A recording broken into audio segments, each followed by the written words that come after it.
So, we will be discussing about classification of governments, so in which we will be talking about unitary, federal, presidential and the parliamentary features.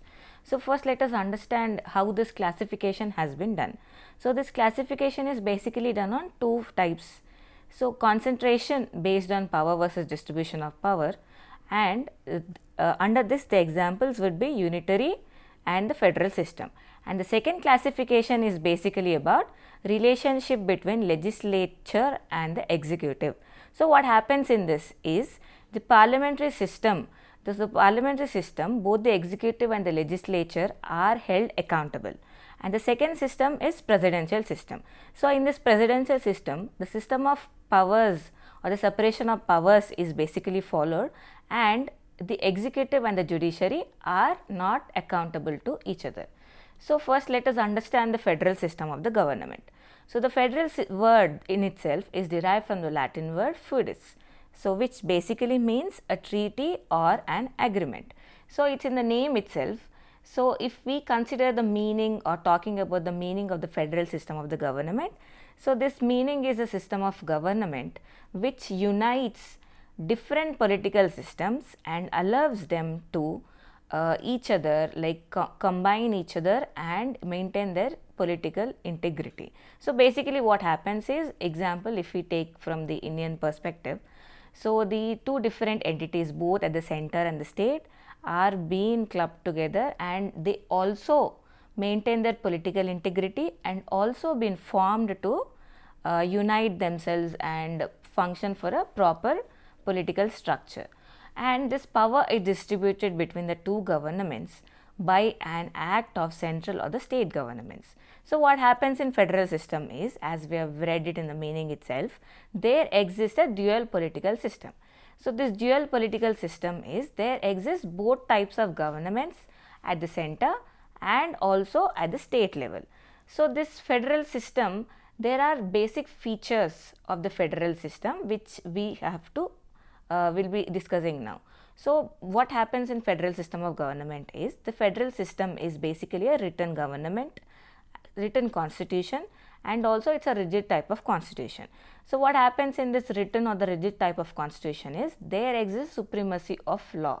So, this supremacy of law of land or law of document is basically considered as a document which will be referred to look into the provisions of the constitutions or provisions for the proper functioning of the governments at the center and the state level.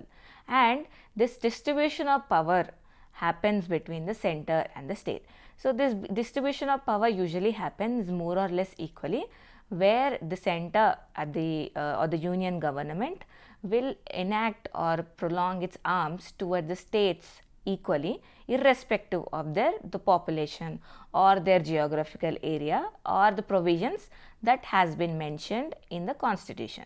And now what happens here is, another important feature is independent and the impartial judiciary. So, what happens? So, what is the basic function of independent and impartial judiciary? So, here comes a concept of judicial review. So, what is judicial review? Judicial review is the courts, basically the courts will look into any act or any policies or any executive decrees or any customs or laws, will look into such amendments or the decrees and find if they are being inconsistent. So, if they find that they have been inconsistent with the constitutional provisions, then these courts will make those decrees or the amendments void. So, this independent and impartial judiciary is very important, and also another important function of this independent and impartial judiciary is, this is basically the second most important function. It settles legal and political disputes between the center and the states. Now, there are essential conditions for any federal system or for any federal government to function properly. Now, let us look into what are these essential features. So, these essential features are, first one we will be talking about geography. So, now what is geography? Geography is the area or the land or the constitution which is extended in the area that has been considered, or that law of the land that we have read it in the initial lecture. So, this federal state shall have continuous geography. So why does it need to have a continuous geography means? So this continuous geography helps policies or helps the policy makers or the central or the relationship between the center and the states will be flawless, and there will be no structural differences. So here the geography, it doesn't matter if the geographical area or the geographical region of the state or the country is very little or even it is very huge. So this also forms as a pre-essential condition for the federal structure. Now another most important one is community of interest. So what happens in this community of interest? It shall look into the communities based on their interest, such as the factors which play a crucial role, such as race, language, culture. They act as a driving force in keeping this federal system intact. Now, as we have read, there's a continuous geography and the community of interest that has been considered.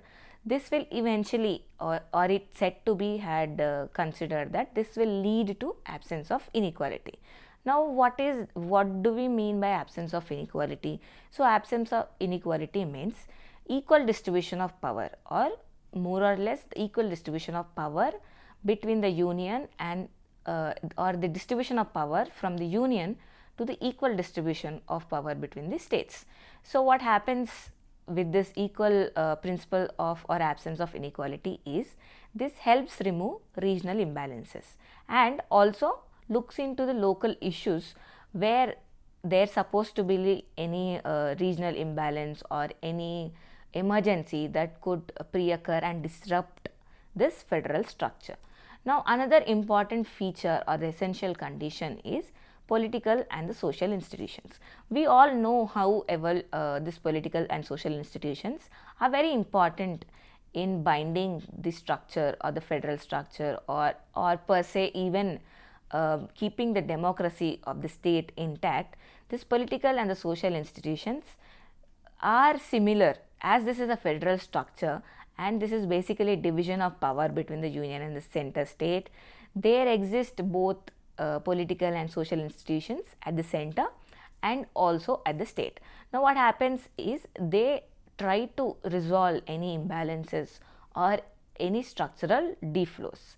So now next important essential condition is socio-economic development, and again this is a very major essential condition for the federal structure to be intact, because this socio-economic development will ensure that the developments happening across the states there exists a balance, and this balance has been maintained by the conditions that we have read it in the earlier points. So both center and the states are represented and there should not exist any regional imbalances. Now what happens? So this question should come to you. Now what happens if there exist any regional imbalances? Suppose there exists some of the state which has been highly developed and the funds has been dispersed immensely, and certain states which are ignored. Now what happens is this disrupts the democracy and the thin fiber, because this will lead to the destruction of the federal structure and this will lead to the uprisings or the revolts by the states. Now another important essential condition is national integration. So if there exists a national integration or a homogeneity or the sense of brotherhood all over the country, then this federal structure can be put intact. So any disagreements, if there arises any disagreements in the policies that has been made by even the central government, then the state governments or the states or the local governments shall sit down to rectify and resolve if any disagreements have happened to have emerged. Now another essential condition is political ability. Now what is this political ability? So political ability is basically the people's understanding of how these political institutions occur and how better they are able to participate in the democratic institutions or the political institutions, or how far or how well off is their representation in voting behavior or in electoral systems. So, this depends on the people's understanding of sentiments of both national and the regional values. Now, another essential condition for any federal structure to exist is center and the state relationships. So, there should not be any discrepancies in the center, maintaining the center and the state relationships, and the center should not overpower the state. Now, another important feature is towards the centralization. Now, what happens in this toward the centralization is, as there is only one center and its arms are branched out to the various states, the states should also accept the reasonable authority of the center. Then only this center or the union will try to be as a central branch of the tree. So, it tries to establish the dynamics or the all over the nation. Now, let us talk about the merits of the federal system. So, merits is, as we have already read it in one of the essential conditions, that there has to be a continuous geography. So, this helps create a united and a vast nation, and also the relationship between the center and the state is maintained. This will prevent the rise of despotic governments, and it also enables people to experiment with the legislature, as there exist the balance or there exist the homogeneity or the relationship between the center and the state.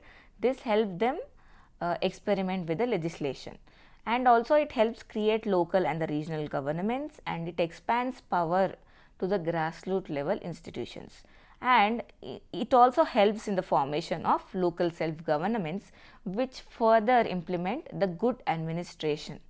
Now, there are certain demerits for the federal structure. Now, let us understand what are those demerits. First is, it weakens the foreign affairs or the conduct, and it might rise to the rebellion of the states, and also the division of the power into groups.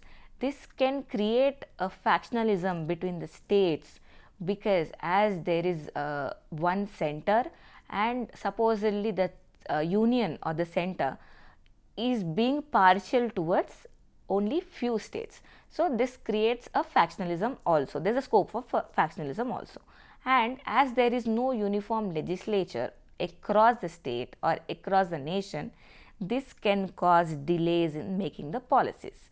Now, another demerit is, it is expensive and time taking. So, why is it expensive and time taking? Because there exists a dual system of polity. So, what is this dual system of polity? The system exists both at the central level and the state level. So, one, if the legislature and the executive and the judiciary exist at the central level, the same political structures or the same political or the policies or the same welfare policies shall have to be procedurally followed at the states also. So, as you can see, the double structure would lead to increase in expenses. Now, let us understand the another type, which is unitary system. So, what happens in this unitary system? The state is organized under single central government. Examples can be seen in Britain, France, Bangladesh, China, and etc. Now, what happens in this unitary system is, there is no dual polity as such as in federal structure, a single uniform constitution which shall be followed all over this geographical entity, and also it is operated under single legislative entity. This is not divided as such, the central level or the state level, just like in federal structure. So, this has to be operated as a single legislative entity. And also another important feature or another important property principle is, state governments here are subordinate to the central authority. So, this is basically mentioned in this uniform constitution or the structure of the document, that whatever it abides or follows by. Now, merits. Let us talk about merits of this unitary system. So, as we have read that it is single powerful structure, so it can be understood that it is an effective form, and also it is easy, very easy to deal during the emergencies, as it need not, or the central authority need not look into the authority or look for the authority of the states. Now it is very flexible because there is only one single document and the constitution can be amended as per the need and the time, and this enables or establish uniform administration and the legislation, and it is also very less expensive because it cuts down the dual procedures which have been followed in the federal structure. Unlike the federal structure, here there exists only single polity. Now it is suitable for small countries where there exists a homogeneity in religion, language and the culture. Now let us understand the demerits of this unitary structure. Now this unitary structure, as there is only single structure that exists through the vast geography, this might create the autocracy because there exists a strong structure and the states are basically the subordinate or they are voiceless.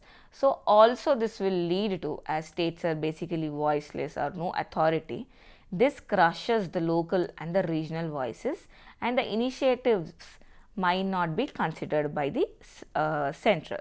So the regional issues are more likely to be ignored in the policies, or their effective issues might not be considered. Now this can also be seen in China. Now the other important form we will be discussing about is parliamentary system.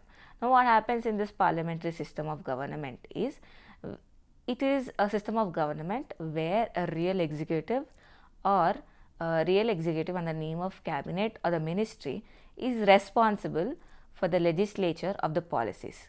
Now what happens, this legislature of policies are in turn responsible for the electorate. Example we can see in it in Britain and India, and there are certain features of this parliamentary system of government. So this parliamentary system can be studied under certain features. Now let us understand what are those features. The first feature is nominal authority or the head of the state.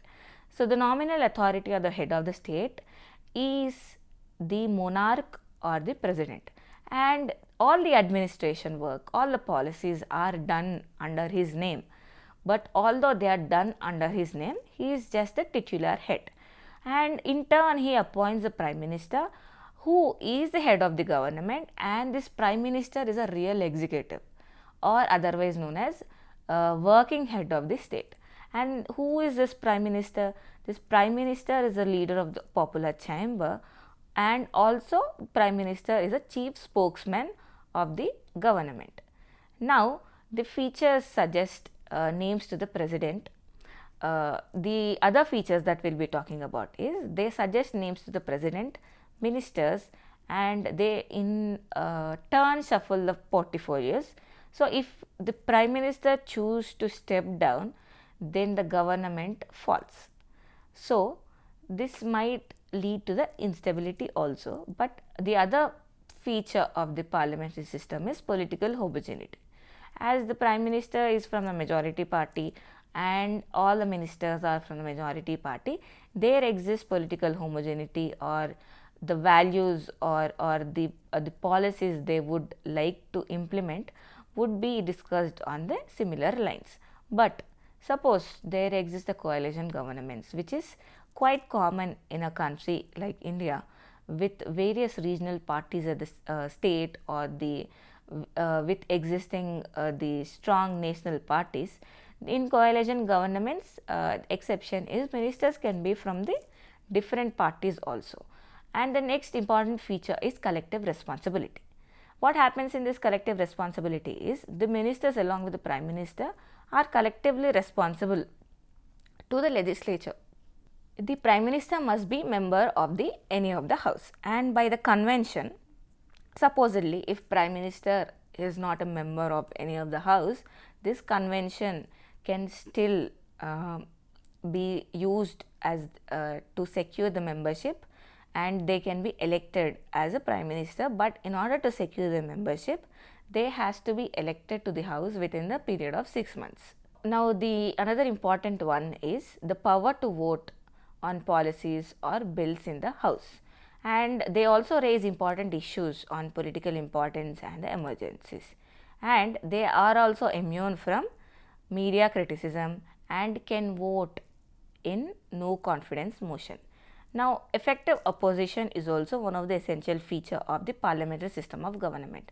Now, what happens is opposition party plays a constructive role, and it helps in keeping the government or the majority party and checking them on the abusive of the power by the majority government. Now, let us understand the merits of the parliamentary system of the government. Now, what happens, what are the primary merits is there exists the harmony between legislative and the executive departments. Suppose there happens a deadlock. This deadlock could be resolved easily by organizing a joint sitting, and executive is accountable to the legislative. So, it can be questioned by the legislator if there has been any discrepancies in the provisions, and the programs of the government can also be discussed and put to vote. So, and also another important merit is it can pursue rigorous policies with majority vote.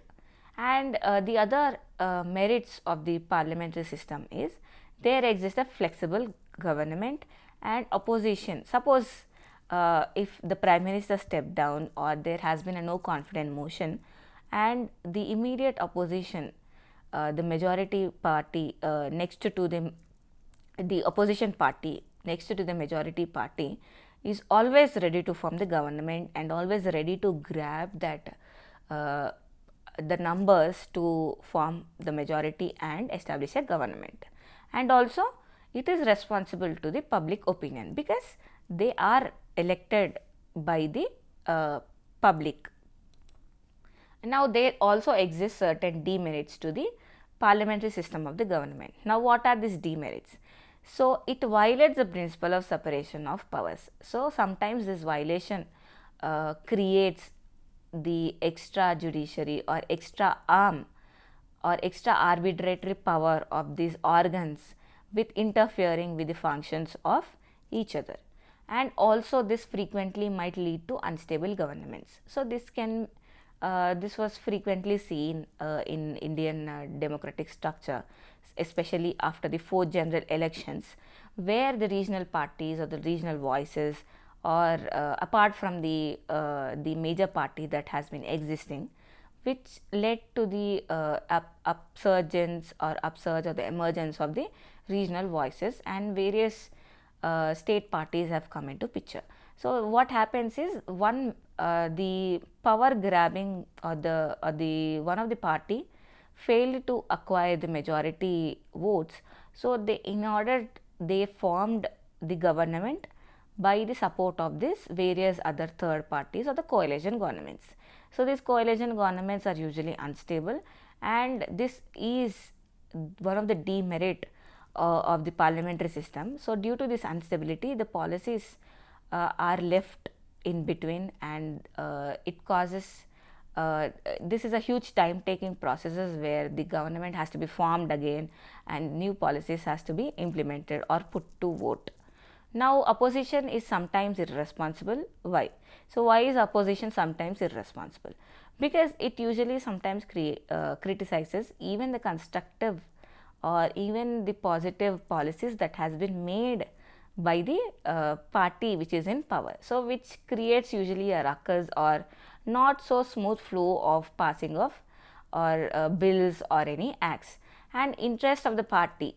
So, here as these parties are represented in a huge number or the majority exist, so this eventually will turn down into a interest of the party over the interest of the nation.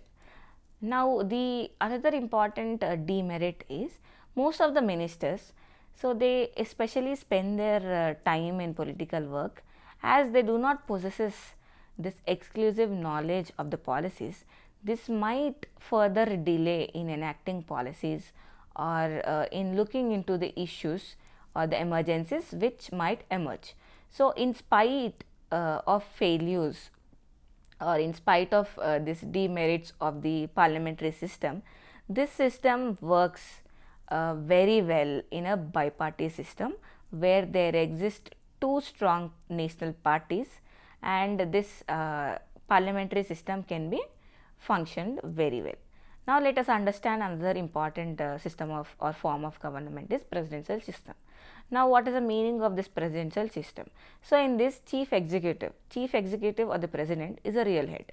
Unlike the parliamentary system where the real executive or the real head or the head of the state or the head of the nation is the president, and the real working head is prime minister. So unlike that, the president is a real head of the state elected by the people. Why? Because he is elected directly, and now it is not accountable to the legislature. He is not accountable to the legislature and can be removed by the process of impeachment.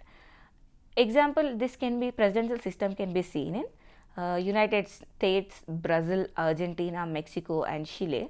And the other features of the presidential system is real authority. So here the president is a real authority of the nation, and there exists separation of legislature from the executive. So unlike the parliamentary system, they do not overlap the functions or do not overarch their presence in the other organs.